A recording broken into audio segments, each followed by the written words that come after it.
Hello and welcome to another virtual author chat at the Poison Pen Bookstore. Today, the Poison Pen is lucky to have with us a trio of talented writers, including Leanne Sparks, Alex Kenna, and Gwen Florio. Before we begin today, I would like to let those listening in know the Poison Pen does have copies of all three of our authors' books, and we would be happy to hold one for you or put it in the mail. Just give us a call or go online to the Poison Pen Bookstore. And now I'd like to welcome Leanne, Alex, and Gwen. Thank Thank you. you. Thank you for having us. Thank you for visiting today. I'm going to start you off, ladies, with a question about who you were before you became a published writer, or in other words, what is your backstory? And why don't we start with you, Leanne? I have a background in law. I went to law school and then I did some time doing everything from family law to estates, and then I got into criminal defense.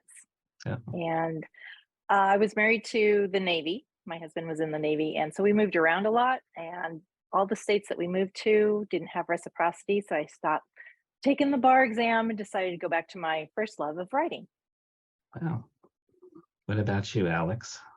I'm also a lawyer. I'm a prosecutor, and then before I went to law school, I went to art school and studied art history, and I did art reviews, and I briefly worked in a gallery. So that was my pre-law school background. That's interesting. And Gwen, I know you have a fascinating background. Well, I was a journalist for many, many years. Alas, I am not a lawyer, given that I write about a public defender. So, Leanne, I'm very envious of your background. But yeah, I covered what we call cops and courts in journalism for years. And so that's where my fascination with this came from. Oh. Now switch gears and talk about the new book or newish book that brought you to us today. And why don't we start with you, Gwen? What can you tell us about it? So my book is called The Least Among Us. Ta-da. And it is about a public defender who, one of her favorite clients, and he's her favorite because he's kind of one of those lovable ne'er-do-wells who's always showing up in court on stupid things, including the most recent, he streaked the St. Patrick's Day parade. So this is a timely panel for that. But suddenly he finds himself suspected of murder and then later formally charged.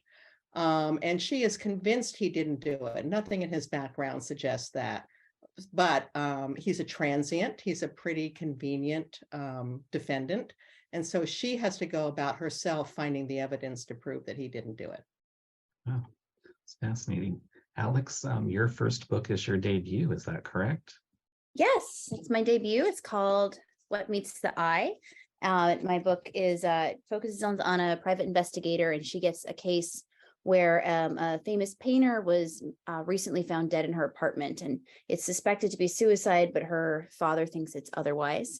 It goes into a lot of different themes in the art world. There's an art forgery angle and a contemporary art fair angle. So that's my book. What about you, Leanne? So my book is Every Missing Girl, and it is the second in the Kendall Beck thriller series. The first one is The Wrong Woman, pointing the wrong way.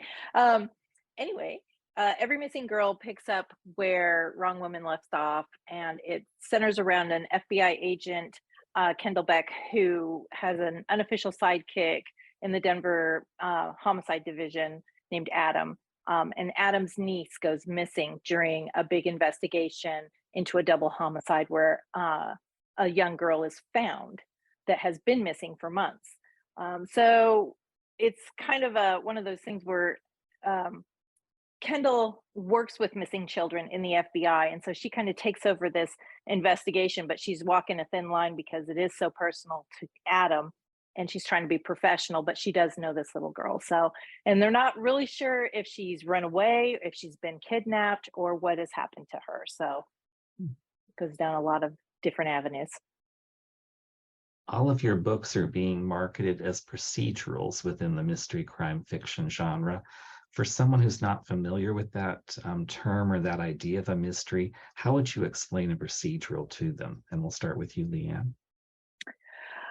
Well, I think it centers around how police investigate, or any type of law enforcement investigates, and it's heavy on their procedural, and how, they go about investigating certain crimes. And so it very much is, we try to stay as close to how those things would happen in real life without being tedious and boring.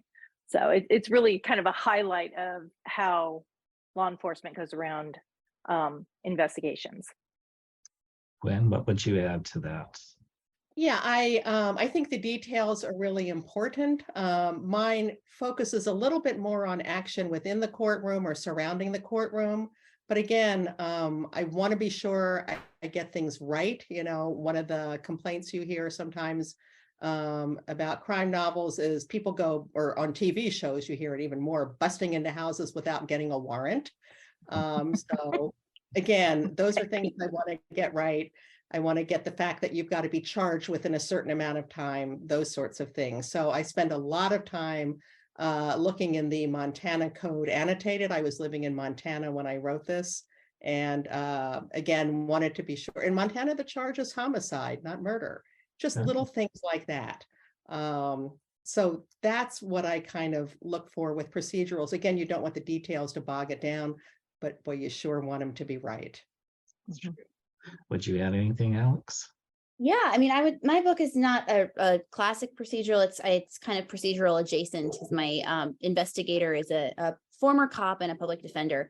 And I had originally started writing her as a cop, but I got a little bit intimidated by that same idea of making sure that everything is perfect without and I could kind of envision, would a police officer read this and think, no, that's not how we get a warrant. So I kind of gave myself a little bit of leeway, but I guess I would probably think of it as maybe a little bit closer to life than sort of something on the cozy end of the spectrum, where it's more entertainment, and you have maybe you have your charming older woman character who's an amateur sleuth and solving murders, and they're super entertaining. But I think procedurals try to be a little bit closer to crime investigation as it would actually unfold in the real world.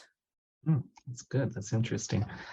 You've all kind of mentioned when writing procedures and research is important. Can you talk a little bit about the role of research in your writing process, what sources you may have used, and maybe what surprised you when you were writing your recent book, when you were researching it, that you came across? And I'll just open it up to whoever wants to start. And we're I'll all start. Or I'll I pick guess. someone. So I was lucky enough when I first started writing this series. I had a friend who was retired FBI and had retired when the Crimes Against Children unit was just being started. And back then it was not called that. It's gone through a few iterations. Just recently, not recently, but they added in the cyber portion of it. So I was I was able to actually talk to and go and visit the FBI and get questions answered, see how they do it, see what it looks like there.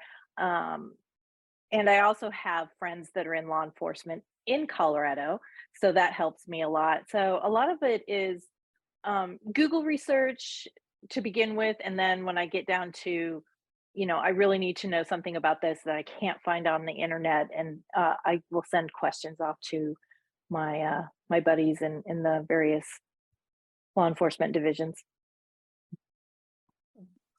I think my background as a journalist really comes in handy here, because I'm used to researching issues either prior to doing interviews or as I'm writing my stories. So that comes very naturally. I'm also used to just calling up people cold and saying, hey, I'm working on this and I would like to get it right. Can you help me? The other thing that really helped when I started writing crime novels, I was still working as a journalist, and I had to drop by the police station every day to talk to the public relations guy to find out what was happening. And I could ask him questions. And after a while, he started saying, okay, is this a job question or a book question? But again, I had sources right there in front of me. And I also have friends who are attorneys and public defenders, and they've been very helpful.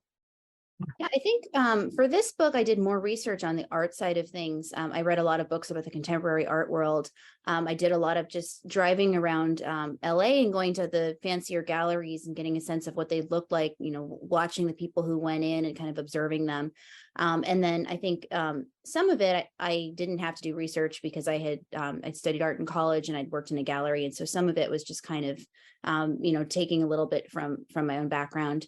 And I think I probably do less research on the law enforcement side because kind of my standard is like, would an intelligent layperson think this is believable? And I like my professional background, I think, is close enough to law enforcement that I can usually get a pretty good sense of that. But sometimes if there's a specific legal question where I feel like, oh, well, I really don't know, then I might kind of look into that. But for this one, it was a lot more about digging into the art world, which was kind of a fun detour. Yeah, who knew the art world had such dark corners? Yeah, I think, well, I think where any avenue of has dark corners. It just depends where you look. Mhm. Let's talk a little bit about your process as a writer, because I know that can vary from person to person. I would think, though, just as a reader, that if you're writing a mystery, any type of mystery, you need to have some kind of structure in mind before you begin, like who did it, how it was done. You can't really kind of hope it all comes together at the end. But I've been surprised because there are some writers who do take that approach. So let's talk about each of your processes, and we'll start with you, Leanne. Chaotic. That's the best way to explain it. I'm an Uber plotter, so I spend a good deal of my time plotting everything out. I see it. I understand. I know the story pretty well by the time I sit down and write it. But that doesn't mean that it always goes the way I've outlined it. Every Missing Girl is a big. It was a huge kind of. Detour from my original outline. There were a lot of characters that came in, some different subplots that came in, and there was this massive twist at the end that I did not see coming. And it was actually so big that my editor and I were like, "Can we actually do this?" And so there was some discussion about whether or not we were going to keep it, and I'm glad we did. It's been a big draw, but I think most of the time, yeah, you do have to kind of know. I need to be able to visualize where I'm going in the story and what key pieces of evidence I need to come in at certain times. So even when I'm writing and I get that detour, I do tend to go back and update my outline to make sure that I've hit everything and I've got all of the pieces of evidence coming in at a time that it makes sense. So the story kind of flows better, and it's not just this massive data dump at the end of the book where everything kind of comes together. I think it's more fun for readers if they can follow along and try and figure it out as they go. And I used to be very much, I didn't want people to figure it out. And I've come to realize that a lot of times readers want to be able to figure it out along the way to see if they're right. But they do still like those twists along the way that make them question whether they're correct. So That's fascinating. Alex, what is your process like? Is it anything like your artistic painting skills? In some ways it is. It's I think I didn't study writing officially, but I think in some ways going to art school was very helpful because I learned how to kind of construct an image where instead of just sort of focusing on one little detail at a time, you sort of have to build it up in layers. And I'm naturally extremely disorganized and chaotic, but I sort of forced myself to think about writing that way. So I'm definitely a pantser, but I kind of compensate for that by after I've written a certain amount, I'll go back and reread it from the beginning. And so I can make sure that everything's hanging together and that, if I've just sort of stream of conscious my way through 50 pages, I then go back from the beginning and make sure that there isn't something in chapter 2 that conflicts with something in chapter 4. And everything eventually kind of gets tied together, but a lot of going back and forth and a lot of editing for sure. Gwen, what about you? Does your journalistic background make you want to write a different way? A little. When I first started writing fiction, I was really freaked out by the fact that I didn't know what happened. You know, as a reporter, you do all your reporting and you have your notes and you know what your story is. And I would look at this blank page and go, oh no, what? And I started thinking of my novels as very long newspaper stories where you have to have an immediate hook that gets somebody in. You've got to make sure the middle has some interesting stuff to keep them going. And you've got to just stick the landing at the end. And that, oddly enough, was helpful. I'm glad to hear about your processes though, because chaotic would describe mine. I always know my beginning and my end. You know, I always say there's those 300 pages in the middle. And what I do, I tend to kind of outline as I go. You know, I'll start with a few chapters outline and I'll write those and I think, okay, what logically happens next? And then I'll outline a few more and follow that. Likewise, if I write something in chapter 10 that's going to change something that happened in chapter 3, I make a little note. So I end up with my first draft and a long list of notes that I have to go back and address through the book. But at least I've got the first draft done. I mean, my first drafts are just dreadful, but they're there. And then I can go back and make them better, which is a great feeling. Let's shift a little bit and talk about your book's setting, because setting can make or break a story. I know in some cases, writers like to use a real setting like Los Angeles. In other cases, they may opt to put a fictional twist on a real place. What can you tell us about your setting and why you specifically chose it for your book? And we'll start with you, Gwen. I realized I never named the state in my book, and I kind of did that specifically. I think when I did the previous book, this one is the second. I envisioned it being in Idaho when I started, and then somewhere in the middle, I shifted to Montana. So I just took out any state references. But it is clearly in a cold Western state. And that really played into this book because I set it in the dead of a Montana winter. And this past winter was dreadful. But it's a lot about homeless people, and it's a lot about how they survive on the streets and how they deal with that. And my character, as she's going out and talking to them and trying to gain their trust, you know, she's thinking, oh, I've got on my down jacket and my nice boots and my hat and my gloves, and these people don't have those things. And, you know, she gains a great deal of empathy as a result. So the setting and the season was really key to my book.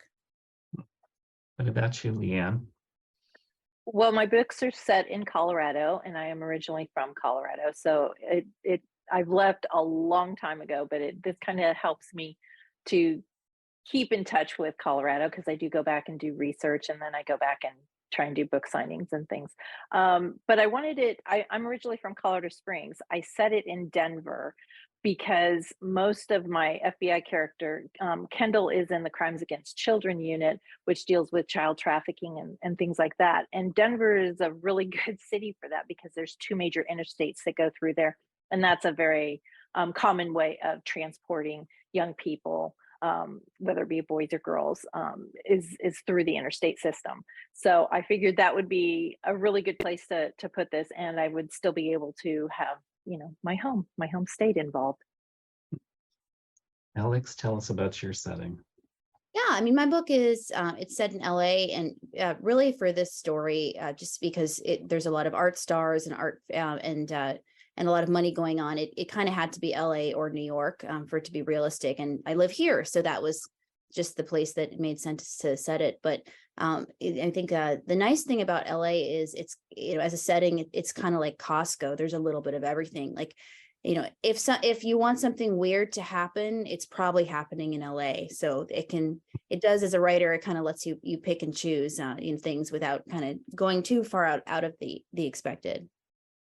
Yeah, actually, I always think of Los Angeles as a bunch of small communities or something like that. You've got so many different geographical kind of vibes. Yeah, I mean, I heard someone recently describe it as not really having a center, or an identity, and I think that that's really true. You can kind of find a mini community with an identity that fits the vibe that you're going for. So it's kind of useful as a tool for that, from that reason. Each of you have now published a book. For some of you, it's one of many. For Alex, it's your first. If you could go back in time to when you were first starting out as a writer, what advice would you give yourself? And we'll start with you, Leanne. I think patience, and just sit down and write it, and don't worry about how you're going to get an agent and how you're going to get it published and things like that. I think that the first thing you need to do is learn the craft and be patient and learn how to figure out how to write, figure out your writing style, and figure out what you want to write. Because even within mysteries and thrillers, there's so many different subgenres that you can get into, like cozy or straight mysteries.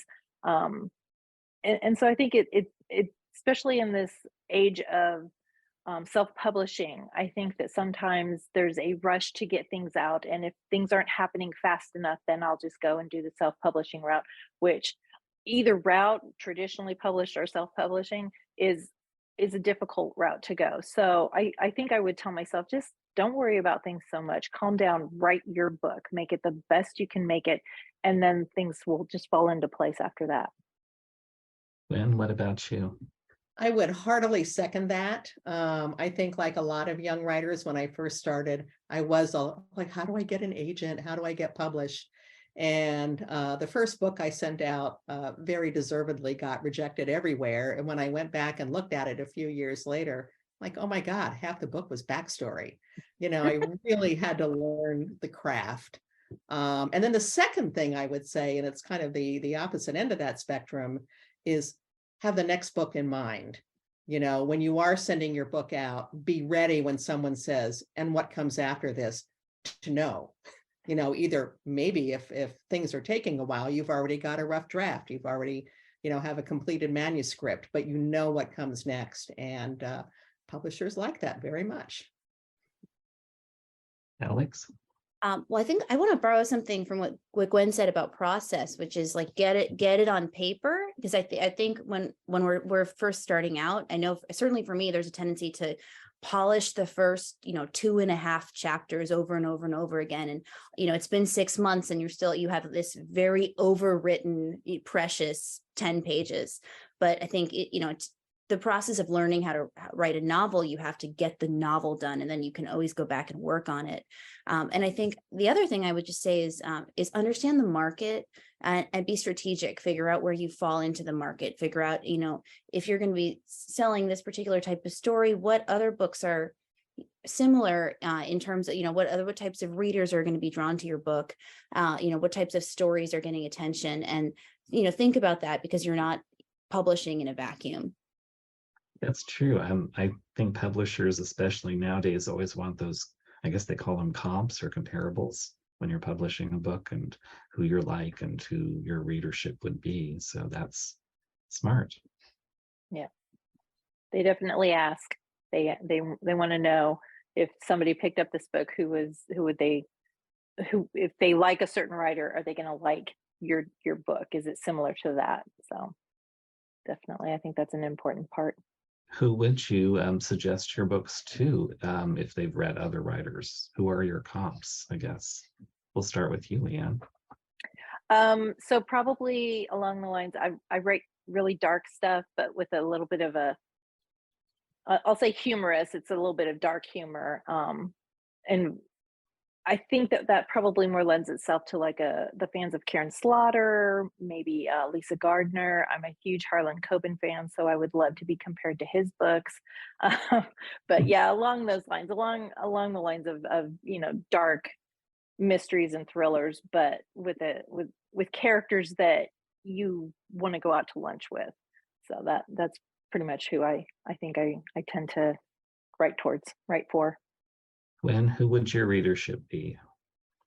I'm a big fan of Laura Littman. I like those stories. They're very place-based.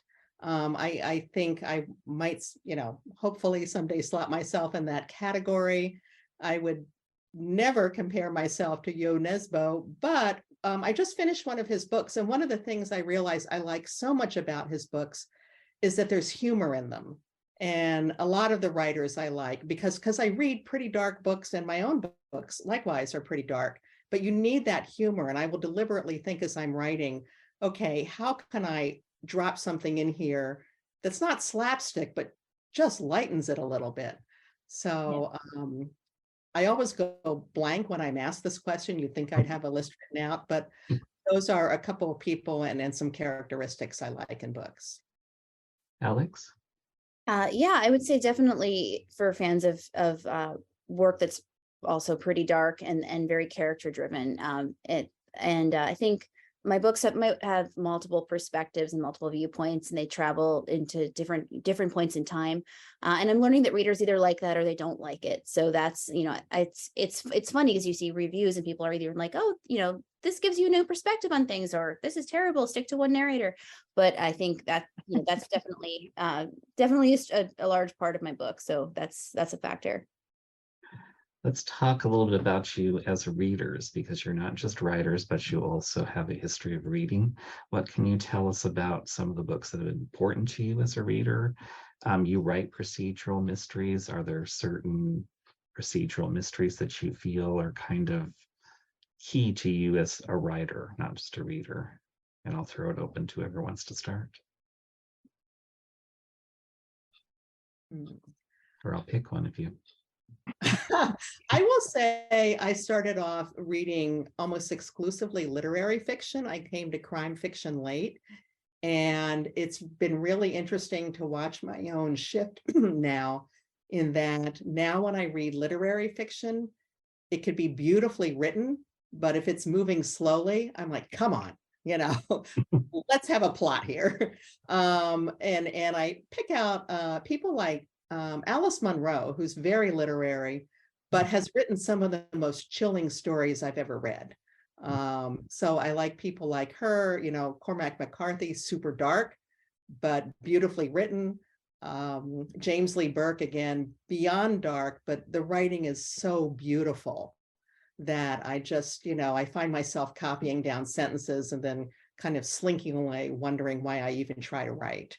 So I like that combination of a good pace and beautiful writing and character driven, as you said. Wasn't your first book, Gwen Montana, award-winning?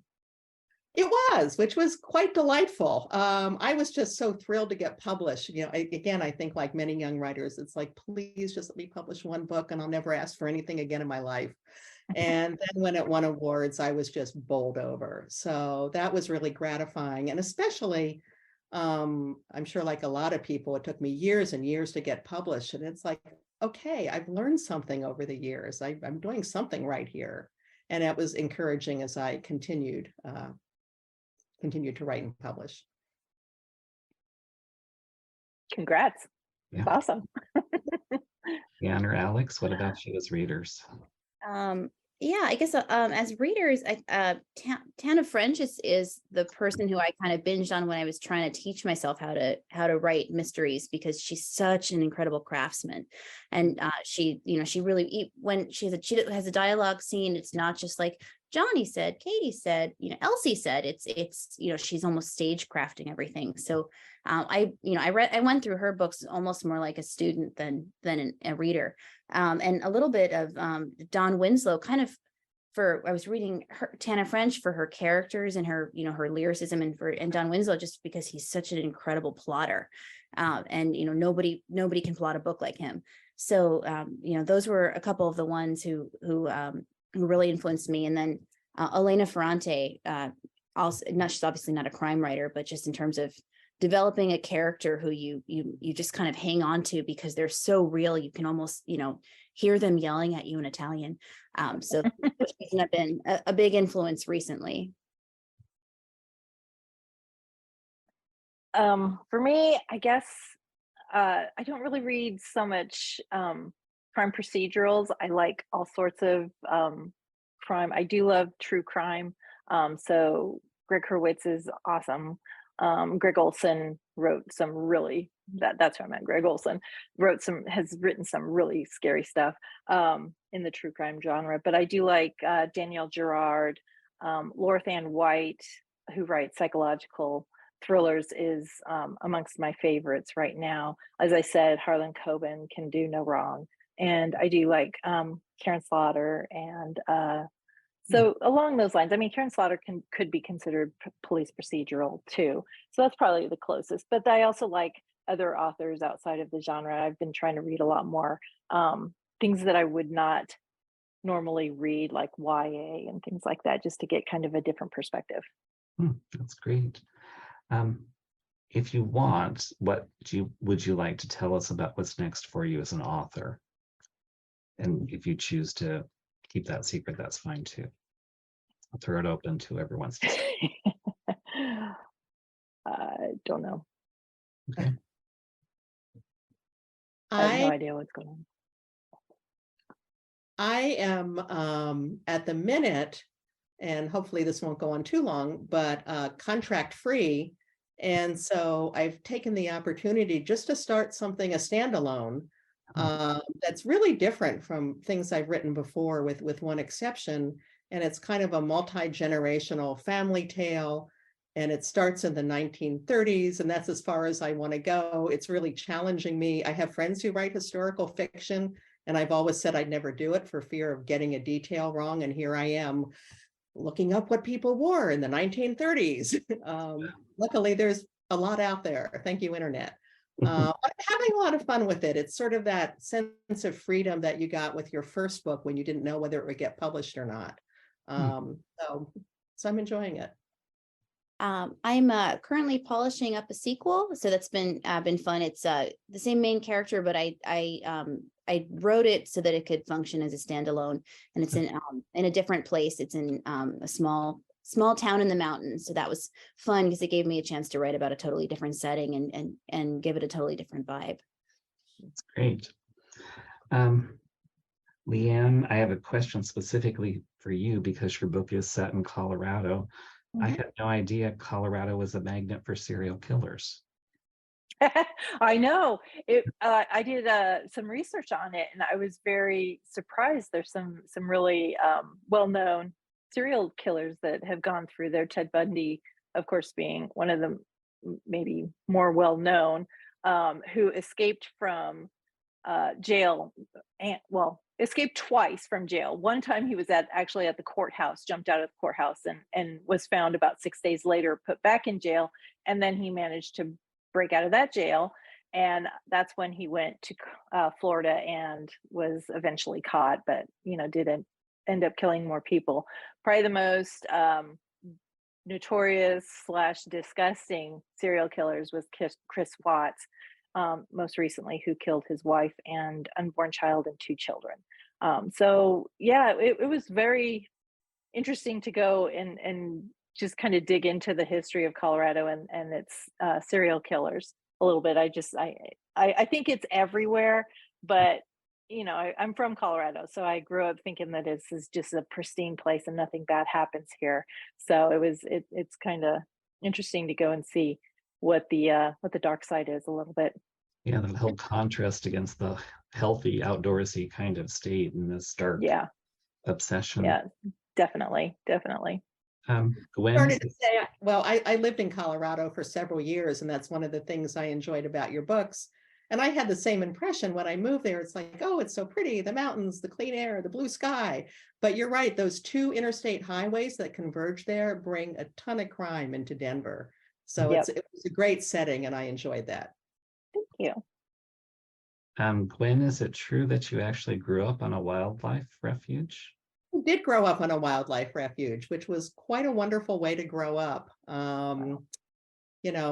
Several thousand acres, a lot of geese and ducks and marsh, and a lot of time alone. My parents would not let us have a TV until I was in high school, I think.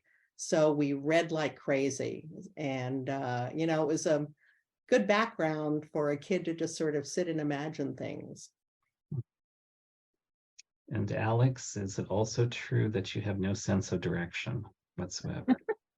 None. I mean, there's some kind of technical diagnosis, but I use my GPS to go to work, and I've been working at the same place for a year. But my husband is continually amazed, and I'm at the point where my 2-year-old has a better sense of direction, and will turn a certain way, and he'll be like, "Grocery store there, mommy." I'm like, "Oh, now I know." I really empathize with that because again, we just moved here. We've been here a month now. The grocery store is 2 miles away and I'm still using my GPS. There you go. Yeah. Oh, People don't understand that we're not alone. just you either have it or you don't. Yeah. It's been fascinating hearing more about your books. Before we run out of time, can you let us know how readers can learn more about you and your books, what social media platforms you're on? And we'll start with you, Leanne. I'm everywhere. I am on Facebook. I have a Facebook author page. I also have a reader group called Leanne Kale Sparks Reader Cafe, so you can go there and join up. I am on Instagram and TikTok, and I have a website, leannekalesparks.com, where you can find all the information about my social media. You can sign up for my newsletter there, and you can learn more about my books, and you can even buy my books from there. There's links for everywhere it's sold. You can find a link for it there. Alex? Yeah, I'm on Twitter. It's AlexKenna9. I'm also on Facebook, and I have a terrible website that I made, which is a work in progress, but it does exist. Just alexkenna.com. So that's where I'm at. And Gwen? I have a website, gwenflorio.net. I have a newsletter that is also on the website. So if you want to sign up for that, you can go to the spot on the website and link to it. That comes out once a month. I'm on Twitter, Facebook. I still have a Facebook author page, but I'm using that less and less and more focusing on the newsletter. Instagram, every so often I drop in on TikTok. I think that's it. And everything is just Gwen Florio is how you find me. All one word. For those of you that are involved in TikTok, what is it about it that drives readers there? I think it's the book talkers, and as well as on Instagram, it's the bookstagrammers. I think that they are, you don't have to, we used to have the blogs where they would do the Yeah, reviews that's and right. things. And now, you go to TikTok and you just get little snippets, and you get people that have read it or either, like it or don't like it. But yeah, so I think that's, and I think that the younger generation is very video driven. So they want to see it, not just the regular posts. They don't want to go and read an entire blog page about it. So it's quick little snippets. So I think that's what drives people there. That's fascinating. Before we conclude, can each of you tell us once again about your latest book, a little bit about it, the title, the author, everything that you can. And we'll start with you, Leanne. It is Every Missing Girl. It is book 2 in the Kindle Beck thriller series. It deals with kidnapping, it deals with murder, and it deals with a young girl that goes astray, and they're not sure if she has run away or something else has happened to her. So the hunt is on to try and find her. There's an FBI agent working with a homicide detective whose niece it is that went missing. So it's a little bit of a trying to work professionally and personally and make those two worlds kind of to work together. Alex, what meets the eye? Tell us about that. Yes, What Meets the Eye. It's my first book. It's about a down and out private detective who looks into the death of a famous artist and ends up going down the rabbit hole and exploring art forgery, organized crime, and various other criminal misadventures. And Gwen? Mine is The Least Among Us. It's the second featuring public defender Julia Geary. And in this case, it involves murders of homeless people, and it really investigates the lives of people on the margins. It's in hardcover, ebook, audiobook, wherever books are sold. Including the Poison Pen. Including. I'd like to thank Leanne, Alex, and Gwen for taking time to visit the Poison Pen virtually, and all of you for tuning in to another recorded author chat at the Poison Pen bookstore. We'll see you again next time. Thanks Thank so you. much.